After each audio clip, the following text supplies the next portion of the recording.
If you ever get a splinter in your foot, don't just yank it out and forget about it. Sometimes, what's buried under your floorboards can't be unseen. Last night, while clearing out my grandmother's old sewing room, my heel pressed into a loose plank. I pried it up, expecting dust bunnies or lost buttons, but instead, I found a thin journal, its leather cover etched with my own initials.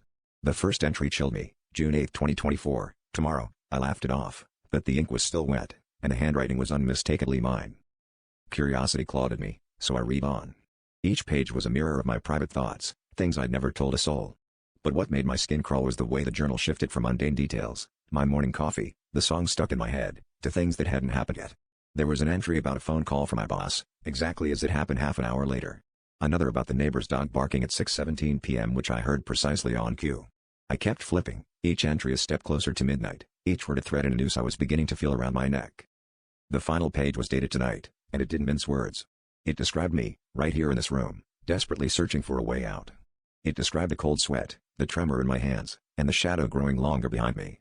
It said I'd die at 11:59 p.m., unless I followed the last command, written in blood red ink: burn the journal with your own blood, or let the story end. My heart hammered in my chest, and I glanced at the clock, 11:45. Now, my fingers are numb, the lighter shakes in my grip, and I can't stop reading that final line. I'm bleeding from a paper cut, drops soaking the page. If you're hearing this, it means I chose to burn it. But if you ever find a journal that knows you better than you know yourself, don't read the last page. Some stories want to finish themselves.